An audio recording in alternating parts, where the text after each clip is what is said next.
নমস্কাৰ আপোনালোক সকলোকে পুনৰবাৰ স্বাগতম নচনাই মছজিদ বন্ধুসকল পলকতে চাওক আজি 9টা গুৰুত্বপূৰ্ণ খবৰ।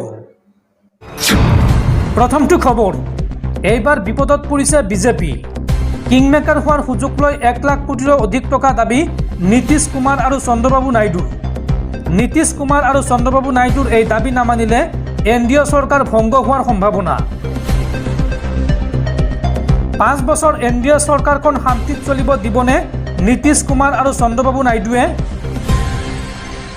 কিংমেকাৰ হোৱাৰ সুযোগ লৈ 1 লাখ কোটিৰো অধিক টকা দাবী এই দুজন নেতাৰ।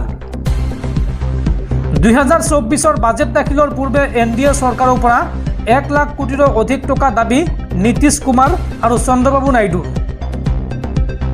আৰু এই দাবীক লৈ এতিয়া হলঠেকত পৰিছে বিজেপি চৰকাৰ। এই দাবী নামানিলেই বিপদ আছে বিজেপিৰ, ভাঙি যাব পাৰে এনডিএ চৰকাৰ। কাৰণ এইবাৰ সংখ্যাগৰিষ্ঠ আসন দখলত ব্যৰ্থ হৈছিল বিজেপি। নীতিশ কুমাৰ আৰু চন্দ্ৰবাবু নাইডু নাথাকিব এনডিএ চৰকাৰ।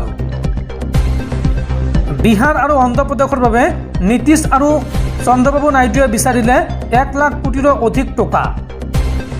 নীতিশ কুমাৰ আৰু চন্দ্ৰবাবু নাইডুৰ এই দাবী নামানিলে মতানৈক্য হ'ব বিজেপিৰ সৈতে। আৰু 2024 বাজেট দাখিলৰ পূৰ্বে আৰম্ভ হৈছে নীতিশ কুমাৰ আৰু চন্দ্ৰবাবু নাইডুৰ ৰাজনৈতিক খেল। পৰৱৰ্তী খবৰ, 24 ঘণ্টাৰ ভিতৰতে টিম ইণ্ডিয়াৰ প্ৰতিশোধ। জিম্বাবুৱেৰ বিৰুদ্ধে দ্বিতীয়খন টি20ত 100 ৰানত জয় ভাৰতৰ। 235 ৰানৰ লক্ষ্যৰে খেলপথাৰত নমা জিম্বাবুৱে 134 ৰানত হয় অল আউট। পৰৱৰ্তী খবৰ, সাৱধান ৰাজ্যবাসী, ৰাজ্যত পুনৰ হ'ব মুখলধাৰ বৰষুণ। অহা 10 জুলাইলৈকে অসমৰ লগতে সমগ্ৰ উত্তৰ পূৰ্বাঞ্চলত হ'ব ধাৰাসাৰ বৰষুণ। এই আগজাননী বতৰ বিজ্ঞান কেন্দ্ৰৰ। অসম তথা উত্তৰ পূৰ্বাঞ্চলৰ বাবে বতৰ বিজ্ঞান কেন্দ্ৰই ৰাজহুৱা কৰিছে আগজাননী। বতৰ বিজ্ঞান কেন্দ্ৰই নিজৰ এক্স হেণ্ডেলযোগে জনাইছে যে 8 আৰু 9 জুলাইত অসমত ধাৰাসাৰ বৰষুণ হোৱাৰ সম্ভাৱনা আছে। আৰু অসমৰ লগতে উত্তৰ পূৰ্বাঞ্চলৰ প্ৰায়কেইখন ৰাজ্যতে বতৰ বিজ্ঞান কেন্দ্ৰই জাৰি কৰিছে অৰেঞ্জ এলাৰ্ট। একেদৰে অৰুণাচল প্ৰদেশত 8ৰ পৰা 10 জুলাইলৈকে মুখলধাৰ বৰষুণ হোৱাৰ সম্ভাৱনা আছে। অৰুণাচলত বৰষুণৰ পৰিমাণ হ'ব পাৰে 115 পৰা 204 মিলিমিটাৰ। দৰ্শকসকল, আৰু বহুতো গুৰুত্বপূৰ্ণ খবৰ আছে। তাৰ আগতে আপোনাক জনাওঁ যে যদি আপুনি এতিয়ালৈকে এইটো ভিডিঅ'ত লাইক কৰা নাই তেন্তে এতিয়াই ভিডিঅ'টোত লাইক কৰি দিয়ক। আৰু এনেকুৱা ধৰণৰ ভিডিঅ'সমূহ নিতৌ চাবলৈ চেনেলটো ছাবস্ক্ৰাইব কৰি কাষত থকা বেল আইকনটো প্ৰেছ কৰি ৰাখক। পৰৱৰ্তী খবৰ, সোমবাৰে অৰ্থাৎ আজি দুদিনীয়া ভ্ৰমণসূচীৰে ৰাছিয়ালৈ যাব প্ৰধানমন্ত্ৰী নৰেন্দ্ৰ মোদী। আৰু ভাৰত ৰাছিয়া শীৰ্ষ বৈঠকত ভাগ ল'ব প্ৰধানমন্ত্ৰী মোদীয়ে। লগতে ৰাষ্ট্ৰপতি ভ্লাডিমিৰ পুটিনৰ সৈতে মিলিত হ'ব বৈঠকত। ইউক্ৰেইনৰ যুদ্ধৰ পিছত এয়া হ'ব মোদীৰ প্ৰথমটো ৰাছিয়া ভ্ৰমণ। মোদী আৰু পুটিনে পৰ্যালোচনা কৰিব বিভিন্ন দ্বিপাক্ষিক বিষয়ৰ। পৰৱৰ্তী খবৰ, APCCৰ সভাপতি ভূপেন বৰাৰ বাসগৃহত দুৰ্বৃত্তৰ আক্ৰমণ। ভাঙি লণ্ডভণ্ড কৰিলে দুৱাৰ, খিৰিকী, গ্ৰিল আৰু শোৱনি কোঠাৰ আচবাব। দুৰ্বৃত্তৰ আক্ৰমণত ক্ষতিগ্ৰস্ত অসম প্ৰদেশ কংগ্ৰেছ কমিটিৰ সভাপতি ভূপেন কুমাৰ বৰাৰ বিহপুৰীয়াৰ বাসগৃহ।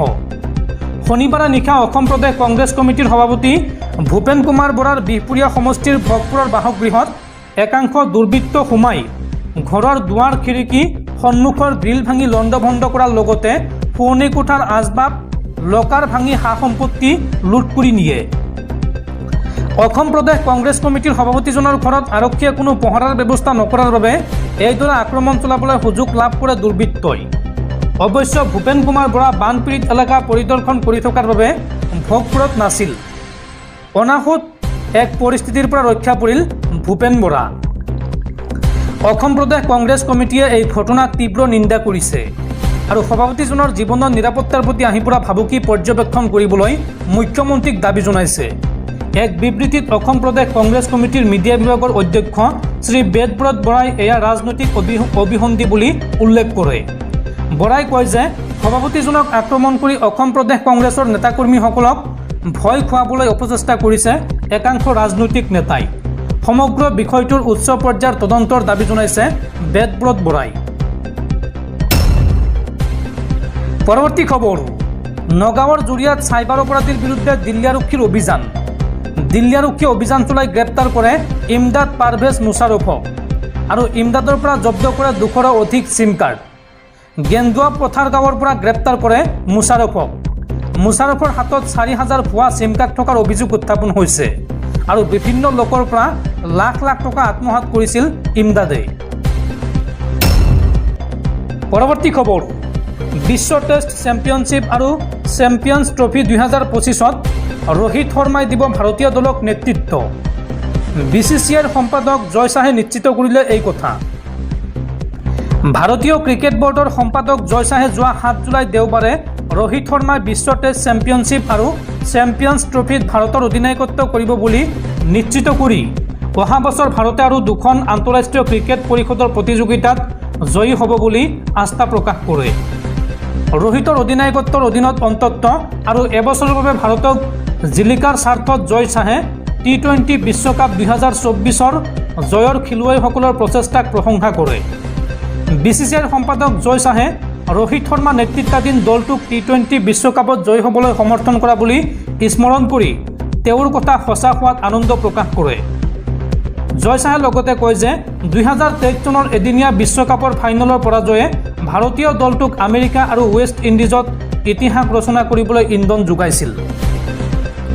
জয় শাহে লগতে কয় যে এই জয়ৰ পাছত আগন্তুক ICCৰ ইভেণ্টসমূহ WDCৰ ফাইনেল আৰু চেম্পিয়ন্স ট্ৰফি মই সম্পূৰ্ণ আত্মবিশ্বাসী যে ৰোহিত শৰ্মাৰ অধিনায়কত্বত আমাৰ দলটোৱে চেম্পিয়ন হ'ব।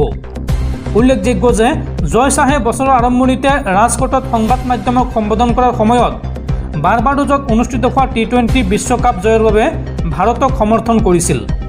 ভাৰতে বাৰ্বাডোছত 29 জুনত অনুষ্ঠিত হোৱা ফাইনেলত দক্ষিণ আফ্ৰিকাক পৰাস্ত কৰি দ্বিতীয়টো T20 বিশ্বকাপ জয় কৰে।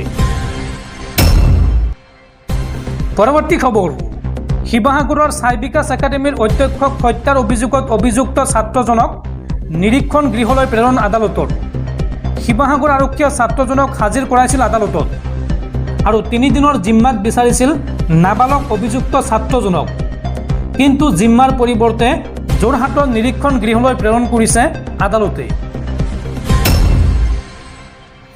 পৰৱৰ্তী খবৰ, মঙ্গল গ্ৰহক লৈ এইবাৰ অদ্ভুত পৰিকল্পনা বিশ্বৰ অন্যতম ধনাঢ্য ব্যক্তি এলন মাস্কৰ। মঙ্গল গ্ৰহত বসতি পাতিবলৈ কৰিব এই বিশেষ 3টা কাম। কি 3টা কাম কৰিব চাওঁ আহক। 2 দশকতকৈও বেছি সময় ধৰি মঙ্গল গ্ৰহৰ সৈতে যোগাযোগ ৰক্ষা কৰি চলিছে আমেৰিকা যুক্তৰাষ্ট্ৰই। আমেৰিকাৰ মহাকাশ গৱেষণা সংস্থা নাছাই একাধিক মহাকাশযানক পঠিয়াইছে মঙ্গল গ্ৰহলৈ। 2021 চনৰ পৰা মঙ্গলত আছে চীনৰ মহাকাশযান টিয়ানৱেনো। পৃথিৱী এৰি অন্য কোনো গ্ৰহত মানুহে বসবাস কৰিব পৰা পৰিৱেশ তৈয়াৰ কৰিব পৰা যাবনে সেই বিষয়টোক লৈও পৰীক্ষা নিৰীক্ষা চলাইছে বিভিন্ন দেশৰ মহাকাশ গৱেষণা সংস্থাসমূহে। ইয়াৰ উপৰি অন্য কোনো গ্ৰহত জীৱৰ সন্ধান পোৱা যাব নেকি সেই বিষয়টোক লৈ গৱেষণা চলাইছে মহাকাশ সংস্থাসমূহে। ৰঙা গ্ৰহক লৈ নানান গৱেষণা চলাইছে আমেৰিকাৰ ধন কুবেৰ এলন মাস্কৰ মহাকাশ গৱেষণা সংস্থা স্পেচ এক্সৱে।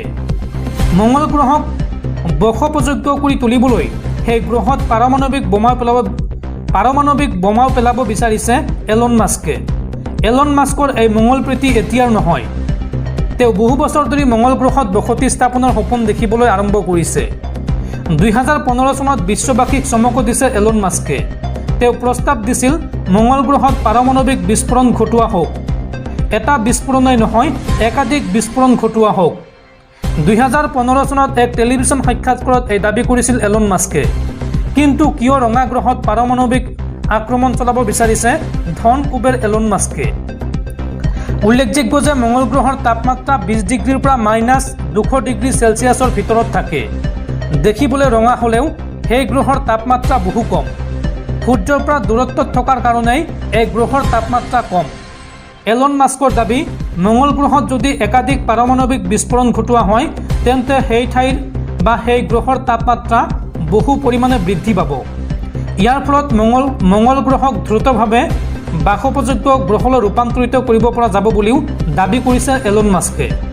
এলন মাস্কৰ এই দাবীৰ পাছতেই 2019 চনত মঙ্গল গ্ৰহত পাৰমাণৱিক বিস্ফোৰণৰ সপক্ষে যুক্তি দি বিশেষ পোষ্ট কৰে এলন মাস্কে। টেছলাৰ মালিকৰ সেই টুইটে বিজ্ঞানী মহলৰ মাজতো আলোড়নৰ সৃষ্টি কৰিছিল। বহুতে এই বিষয়টোক লৈ এলন মাস্কক সমালোচনা কৰিছিল।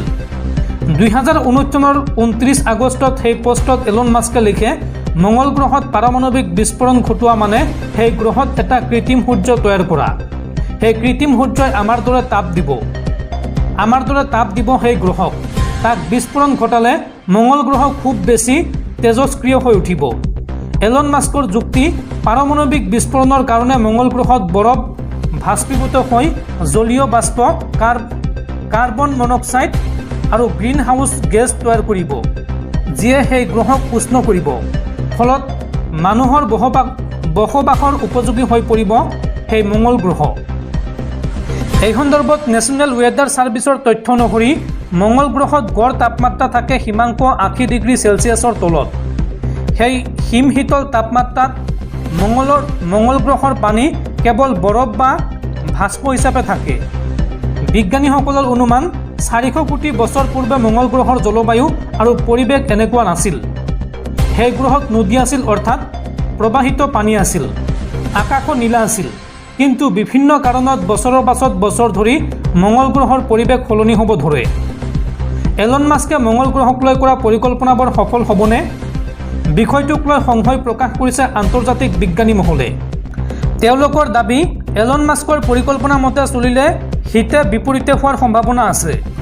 বিস্ফোৰণৰ ফলত ধূলিকণাই আকাশ ঢাকি ধৰিব পাৰে, যিয়ে সূৰ্যৰ পৰা পোৱা পূৰ্বৰ তাপ নোপোৱা কৰি দিব পাৰে। ইয়াৰ ফলত ৰঙা গ্ৰহ আৰু শীতল হৈ পৰিব। নাছাৰ অৱসৰপ্ৰাপ্ত বিজ্ঞানী জিম গ্ৰীনৰ মতে, মঙ্গল গ্ৰহই নিজেই নিজক সলনি কৰিব। চাপ আৰু তাপমাত্ৰা বৃদ্ধি পালে প্ৰাকৃতিকভাৱেই মঙ্গল গ্ৰহই নিজক সলনি কৰি ল'ব।